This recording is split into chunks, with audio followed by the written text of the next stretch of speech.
Electric, Farmers, Mercantile, Local Foods, Weekend Restaurant and Market, Banquet and Luncheon Hall, Entertainment Venue, and local education classes. www.themerc.com.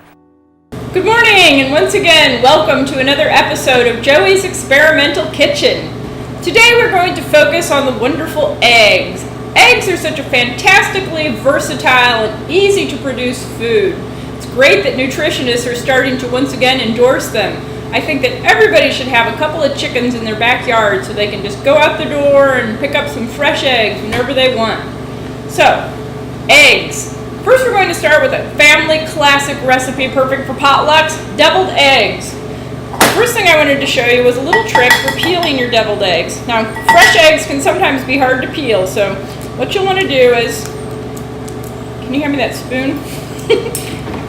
Crack your egg all over, and then take the flat edge of your spoon and push it underneath that membrane.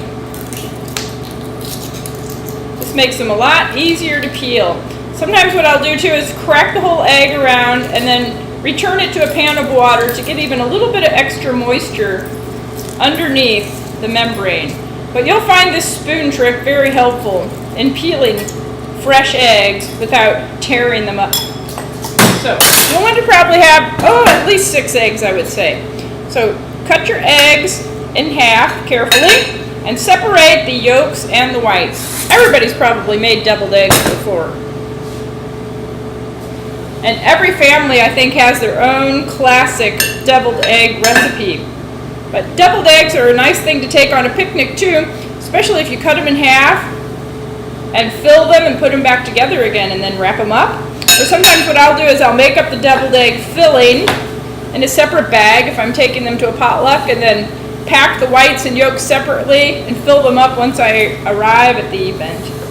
So you want to separate your yolks and whites and arrange the yolks on your platter. Then take your yolks. Usually you'll have just enough yolks to fill the egg whites. You get a little bit of mayonnaise. We have some nice homemade mayonnaise. Or you can use commercially prepared mayonnaise. We won't need that. A little bit of plain mustard for the color, which you won't even probably need this, and if you don't like the taste of mustard, you can skip that. Then you just mash them together. That's the basic recipe. Oh, I put a little too much mayonnaise in there.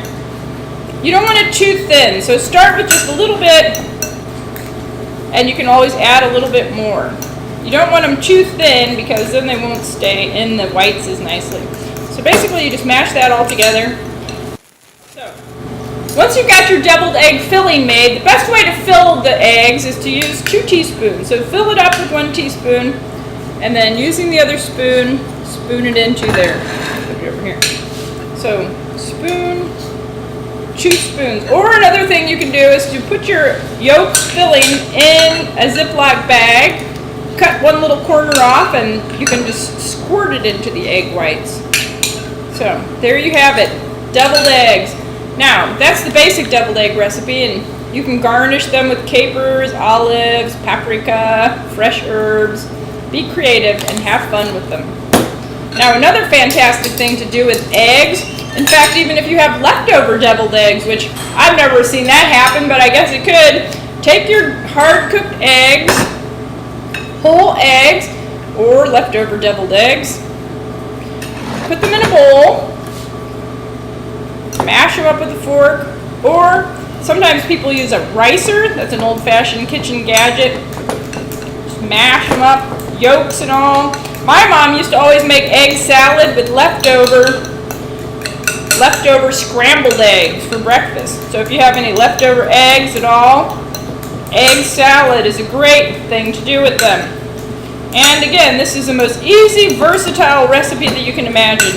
You just mash up your hard-boiled eggs or leftover scrambled eggs or poached eggs or even fried eggs into a nice paste, and then add whatever kind of flavors you like to use.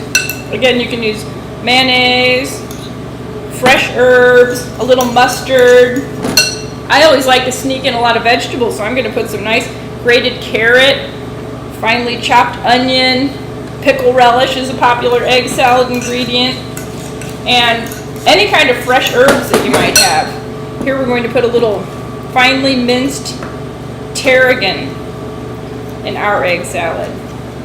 Horseradish is delicious with egg salad. Garlic powder. There you have it. Flavor it however you think your kids might like it. Curry powder is really good in egg salad. So, deviled eggs and egg salad.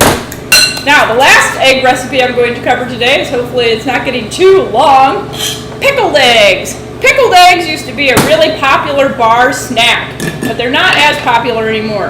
And the way you can make them is you'll want to have a big wide mouth jar. This is a jar that formerly contained pickles.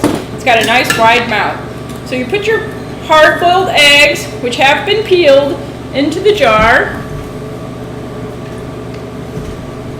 And then we'll only do 6 of them. Make yourself a pickling brine. And what I've used in my pickling brine is some basil herb vinegar, a little pickling spice, sugar, salt, and that's it. So you bring your pickling brine to a boil and just pour it over your hard-boiled eggs in the jar until they're totally immersed. Now, those pickled eggs will store in your refrigerator for, at least a month, and probably several months if they don't get eaten before then. They're best after 2 or 3 days because they have time to soak in the brine, and they're a fantastic thing to take with you on a picnic or snack on in the car. They have the flavor of deviled eggs, but they're a lot easier to transport. So, bon appetit! Enjoy your eggs, and thank you for coming back again to Joey's Experimental Kitchen.